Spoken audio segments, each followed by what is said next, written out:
বঙাইগাঁও জিলাৰ কোকিলা আৰক্ষী নিৰীক্ষণ চকীৰ অন্তৰ্গত নাম্বাৰপাৰাৰ পৰা মালাহ নৈৰ পাৰেৰে গোলাপাৰালৈ যোৱা ৰাস্তাৰ পৰা দ খাৱৈত বাগৰি পৰে ধান ভৰ্তি এখন মালবাহী গাড়ী।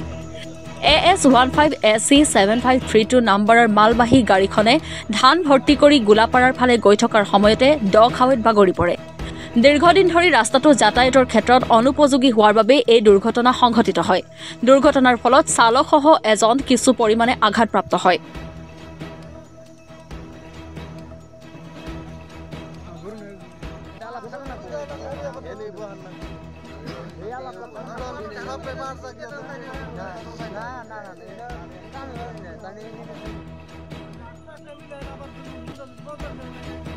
এক্সিডেণ্ট মানে যিটো ৰাস্তাৰ অৱস্থা এইটো ৰাস্তা দি এটা মালবাহী গাড়ী আহিছে ধান লোড কৰাৰ কাৰণে।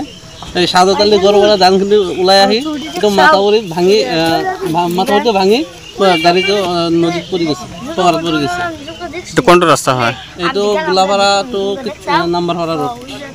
ৰাস্তাটো ইমান দিন ধৰি এনেকুৱা হৈ আছে যে ৰাস্তাটো বহুত দিন ধৰি ভাঙি আছে। বানপানীত ৰাস্তাখিনি উঠাই লৈ গৈছিল, তাৰপিছত পঞ্চায়ত প্ৰেচিডেণ্টে বান্ধি দিছিল, তাৰপিছত আৰু এনেকুৱা হৈছে।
মানিকপুৰৰ পৰা আব্দুল সুবাহান আলীৰ ৰিপৰ্ট, অসম টুডে।